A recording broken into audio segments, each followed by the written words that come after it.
जंगल के करीबी जजीरे के बर्फानी इलाके में एक जालिम मलका हुकूमत करती थी, जहां मलका की इजाज़त के बगैर कोई चिड़िया भी पर नहीं मार सकती थी। वो हर काम अपने तरीके और रौब से करवाने की आदी थी, मगर ये मलका अब तक औलाद से महरूम थी।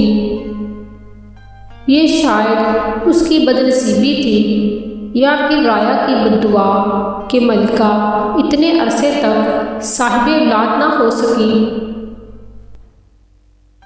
फिर एक रोज़ ऐसी अनहोनी हुई कि किसी को उस पर यकीन नहीं आया। मलिका के यहाँ एक खूबसूरत सी नरम नरम फूले फूले गालों वाली गुड़िया ने जन्म लिया, जो इतनी खूबसूरत थी कि जो भी उसे देखता ही रह जाता। मलिका ने उसका नाम शहरबानो रखा। दिन गुजरते गए और शहरबानो बड़ी होने लगी, लेकिन एक हैरत अंगेज बात यह थी कि औलाद की दौलत पाकर भी मलिका के रवैये में कोई फ़र्क नहीं आया, बल्कि वो पहले से ज़्यादा मगरूर हो गई। शहज़ादी शहरबानो कभी कभी अपनी माँ के रवैये से परेशान हो जाती थी।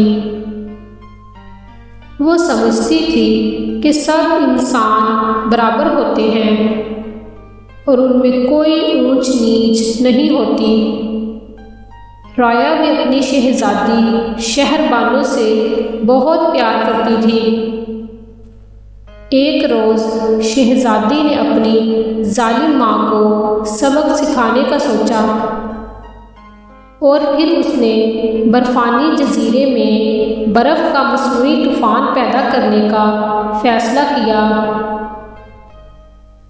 ताकि मलिका तमाम चीज़ों से महरूम हो जाए और उसमें भी महरूमी का एहसास पैदा हो।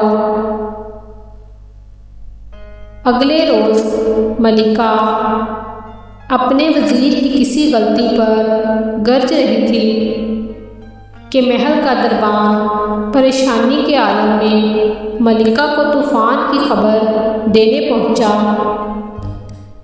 ये सुनकर वो सख्त परेशान हो गई। अब तो उसे अपने सब जुल्म याद आने लगे जो उसने राया पर ढाए थे। उधर तूफ़ान बढ़ते बढ़ते महल के दरवाजे तक पहुंच गया तो मलिका अपने रवैयों पर लोगों से माफ़ी मांगने लगी और आइंदा किसी पर जुल्म ना करने का अहद किया। शहज़ादी शहरबानो ने जब ये देखा तो उसने मसनूई तूफ़ान को ख़त्म कर दिया। फिर उस जजीरे पर लोग हंसी खुशी रहने लगे।